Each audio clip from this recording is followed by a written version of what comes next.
Welcome back to another edition of the Pagcast. I'm your host, Michael Pagani, joined alongside Niagara Ice Dogs defenseman Adrien Beraldo. Adrien, welcome to the Pagcast. Thank you again for coming on. Thanks for having me.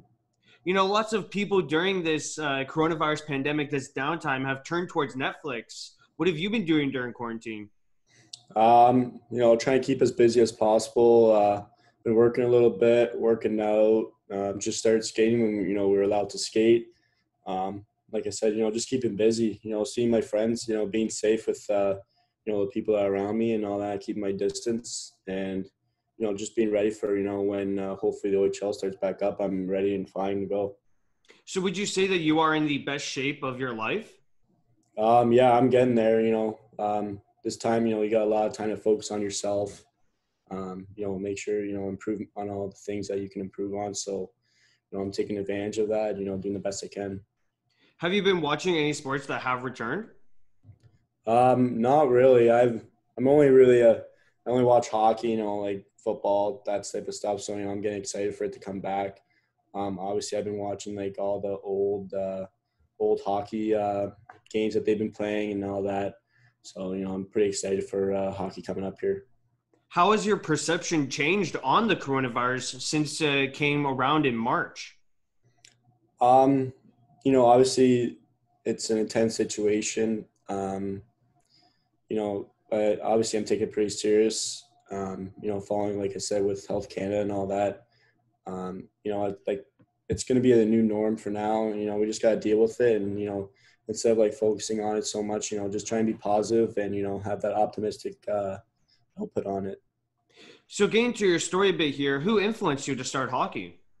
Probably my dad. My dad played professional hockey, played a little bit with the Bruins, a bit with the Penguins, and then, he went overseas and total career of 15 years professional. I only got to see when he was in England his last year. I was born here in Canada, and then when I was 1 year old, we went over to England for a year. I don't remember anything, but yeah. So probably my dad.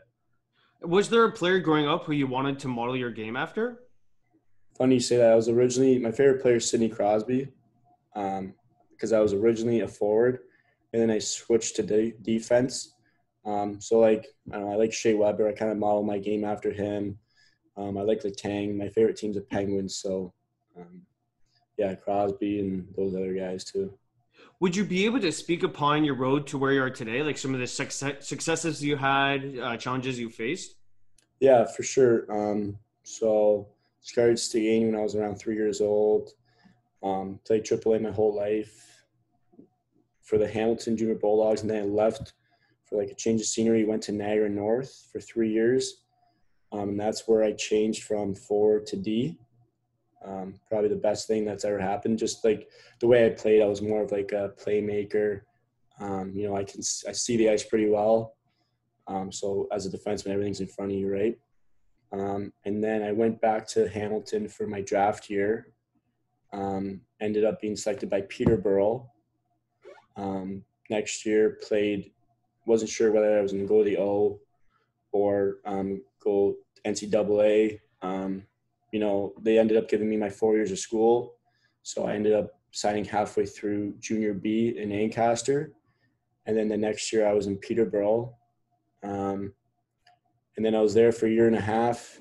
Just wanted to change the scenery there. Ended up going to Kingston for the remainder of that year. Had a pretty good year, half of the season, I guess you could say there. Went to Kingston the year after that. They went in the direction of, they wanted to be young. They got a young team. So I ended up getting traded to Niagara, and that's where I am today. And, I think it was the best decision to, go somewhere else. And, Niagara's been awesome. And so has Kingston and Peterborough. They all been great. So speaking on your story bit there, you mentioned that you switched from forward to defense. Going with that, like you mentioned, you do see the ice pretty good. And as a defenseman, your communication has to be, of the best. And would you say that communication is one of your skills? Yeah, for sure. Like I said, I see the ice well. So I'm always processing. Everything's in front of me. I like controlling the game, having the puck on my stick, making plays. And for a defenseman, that's what you do. Getting that first pass has got to be good. Like I said, controlling the game. I can slow the game down. I can speed it back up if it needs to be. So yeah, those are all things that I was showing. And then, me and my dad, we talked about and thought it'd be the best thing probably to go to defense just based off the way I play. And you did grow up in Stony Creek. Do you have a favorite childhood memory growing up? Yeah, probably winning the OMHAs in novice playing for the Bulldogs. It's the only time we ever won. We won gold medal. It was awesome. Great feeling. It was a long time ago. I remember bits and pieces of it, but yeah, we had a great team, and a lot of my buddies that still have today were on that team. So it was a lot of fun. You mentioned that you cheered for the Penguins when you were a little kid. Do you still stick with that team now? Oh yeah, my room's all Pittsburgh. I love them. Don't miss a game. Yeah, my favorite player is Sidney Crosby, and I like Letang the way he plays. So yeah, there's not a game that I won't watch. How excited are you for August 1st when they do kick off against my Montreal Canadiens? I hope they beat them. Well, I mean, I want them to beat them as well because I want Alexis Lafreniere, so I'll take it. Yeah, but yeah, obviously I'm excited, and it's gonna be interesting to see how this goes. While I was doing some research with you, it says on the OHL your bio that you do like the outdoors and you enjoy cooking. What do you do during your spare time? I had recently just sold our 2 ATVs. So me and my dad, we go ATVing. A couple of my buddies have ATVs. Rent cottages in the summertime, go fishing. I love that stuff, the outdoors.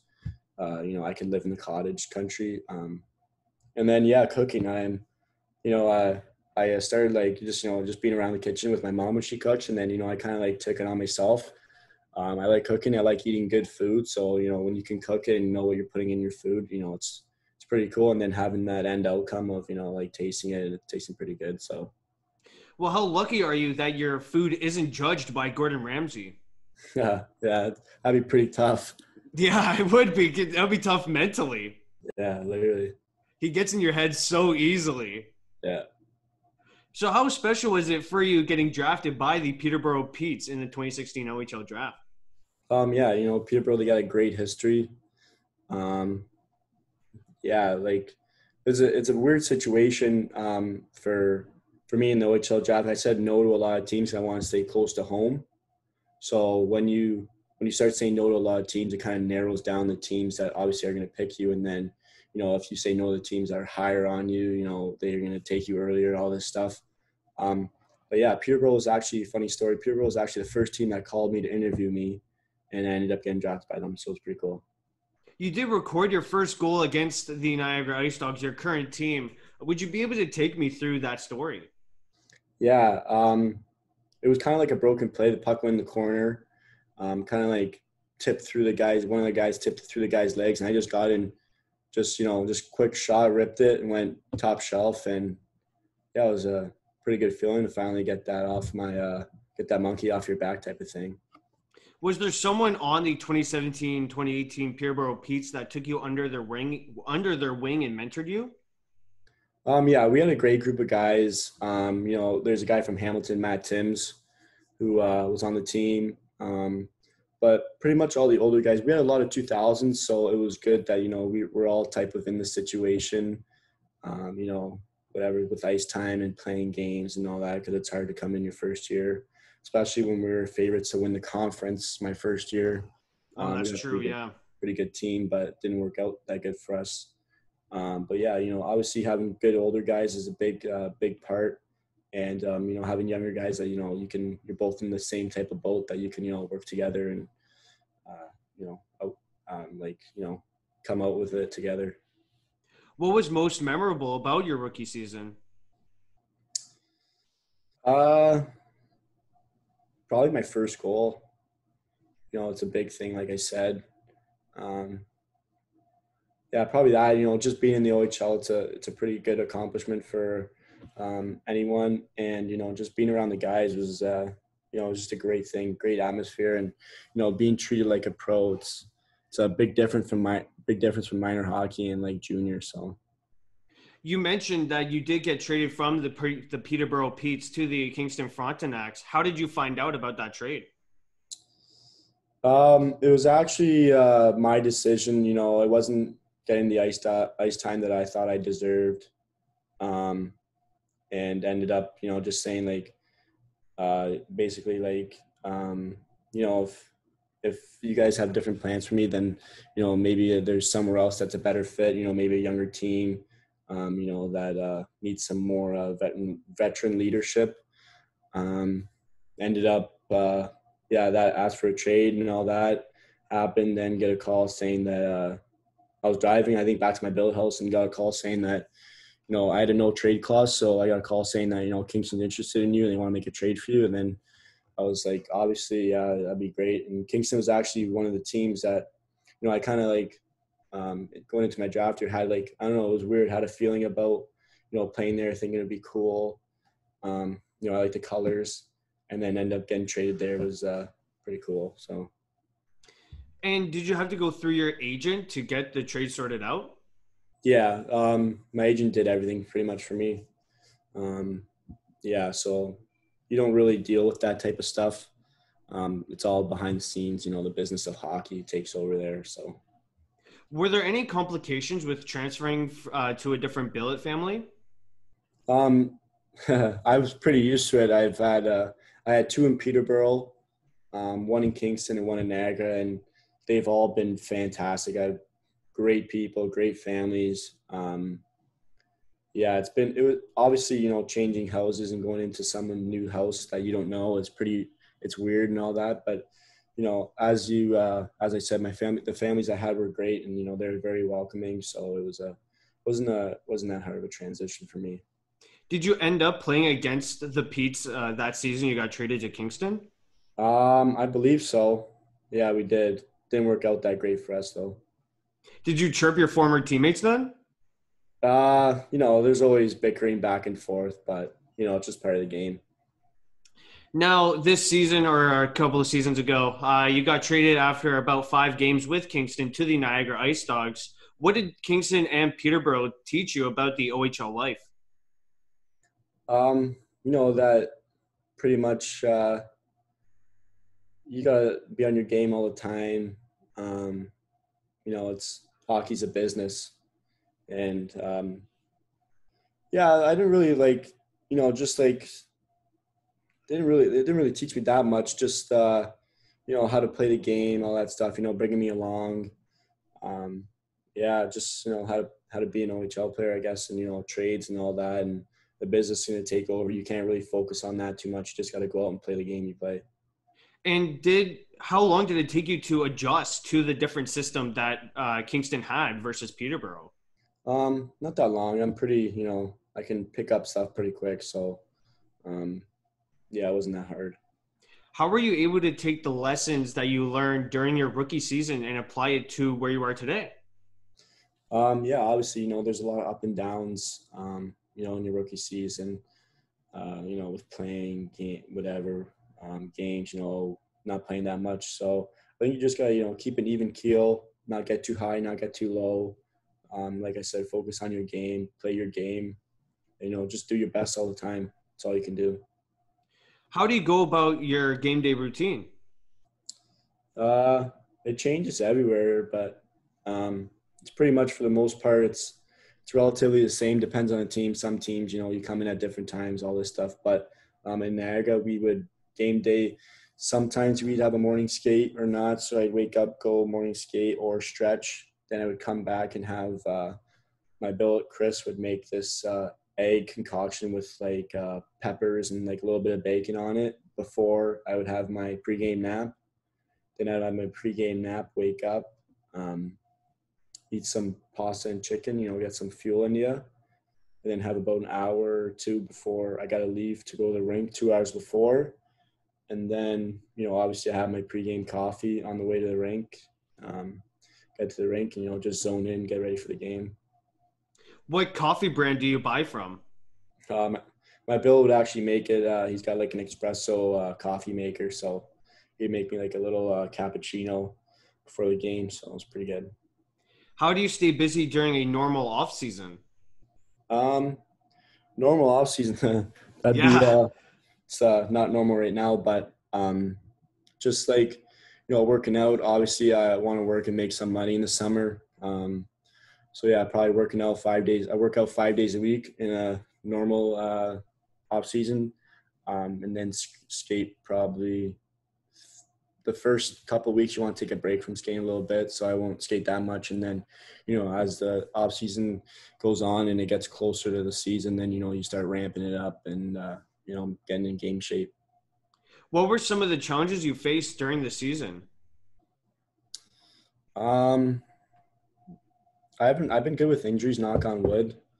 But just uh, like Niagara being on a young team, you got to teach the young guys. You got to kind of be a leader for them.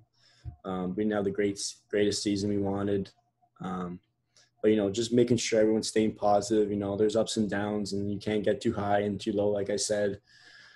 We had I got traded there in, I think it was November, and we had a pretty tough injury to our goalie. He got his skate cut his leg open pretty bad, and it was pretty life threatening, the injury. So obviously that something like that kind of helps, and everyone's feeling it, and brings the guys together. And then yeah, just like I said, just staying positive all the time.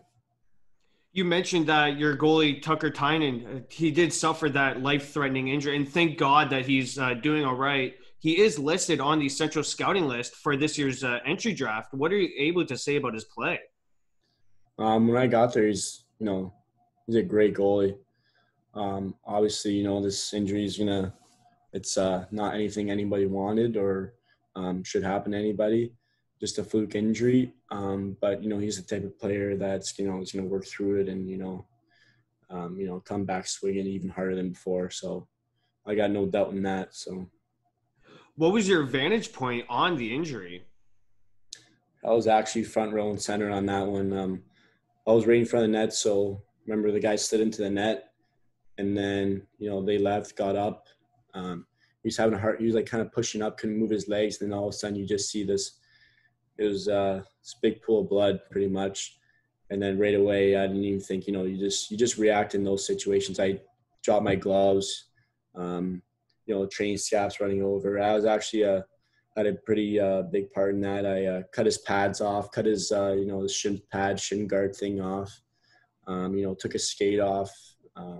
Just doing anything you can to help the situation. So That is, and it's an amazing story for you to share that, because it must be just so heart wrenching when you're front row and center and you see your goalie go down like that. And obviously it was a fluke play. He didn't mean to slid into Tucker like that. yeah, But just your support and your help for him obviously went a long way to where he is today.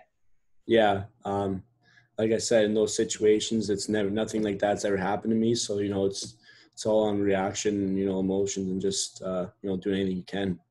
How did you make sure not to panic? Because a lot of people say that when you're dealing with situations like that, it's best to go with all calmness, because it kind of calms down the rest of the people surrounding the injury.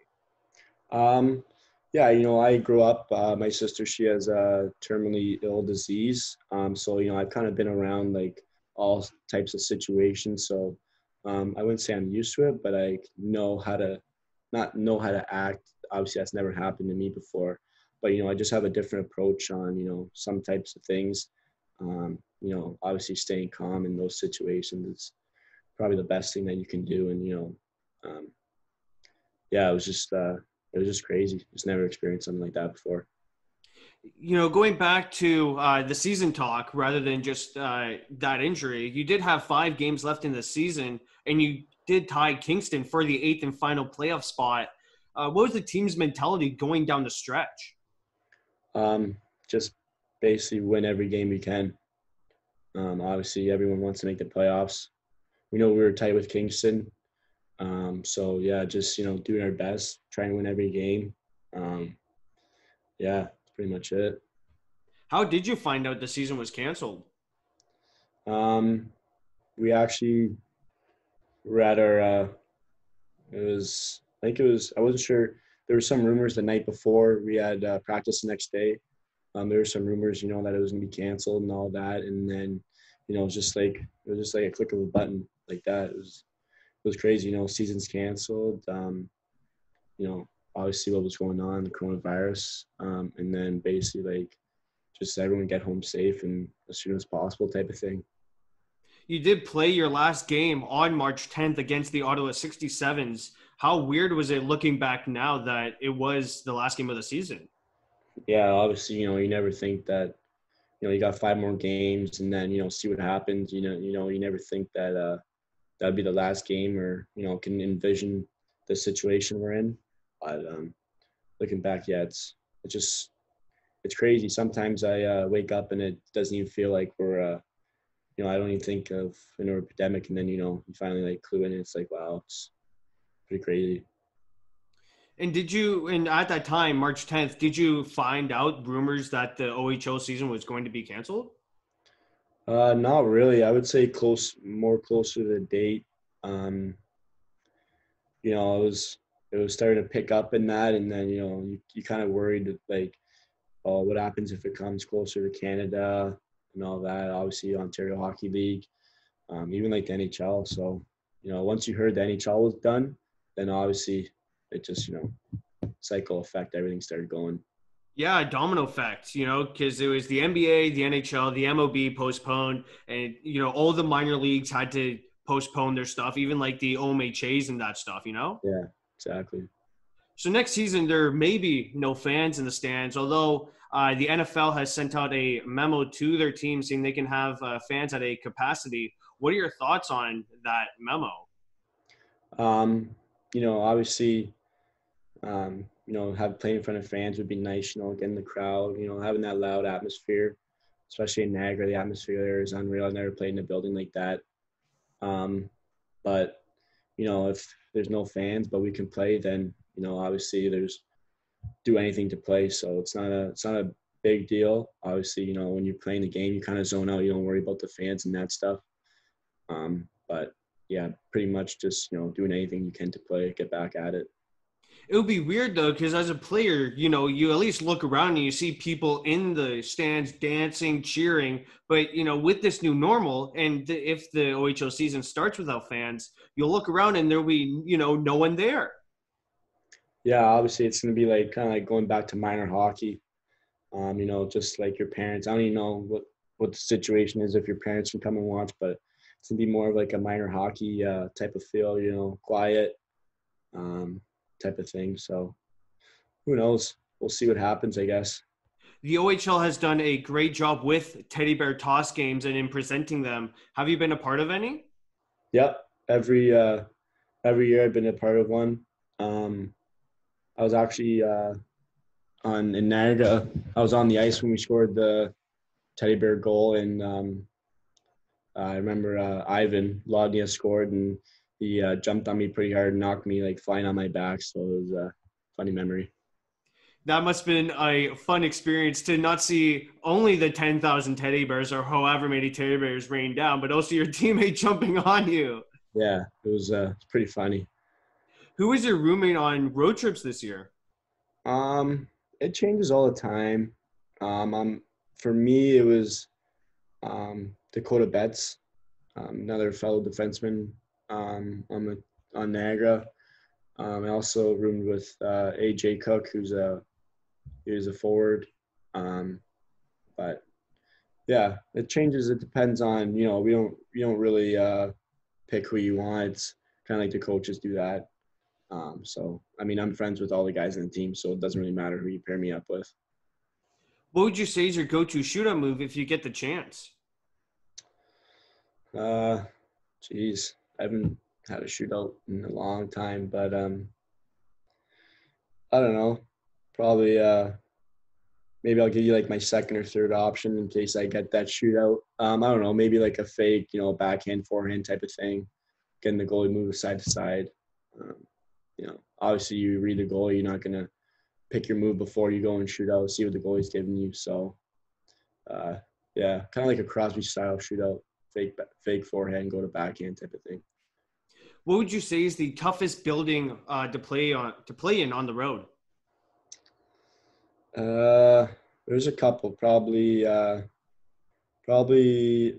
um, London. London's got, they got like 10,000 fans or whatever. It's sold out every night. Um, Oshawa's pretty loud and pretty exciting, and probably Erie too. Erie's fans, they're kind of funny, so um, yeah, it's always packed there too. So. Last question here on the Pagcast. Adrien, do you have any advice for aspiring hockey players that may look up to you? Yeah, obviously, chase your dreams. Don't ever give up. There's going to be bumps in the road. There's going to be obstacles that you have to face. Never let that deteriorate, move you away from your dream. Just like I said before, keeping that even keel, never getting too high, never getting too low, staying focused, and, that dedication to the game, and, doing the little stuff, when no one's watching you is a big thing. That's how you get better. That's how you improve on the things you need to improve on. Always be a leader. Don't be a follower. Yeah, just staying focused on, that dream that you have. And like I said, never moving away from it. I'd like to thank the Niagara Ice Dogs defenseman, Adrien Beraldo, for joining me on today's podcast. Thank you again, buddy. Thanks for having me. Take care.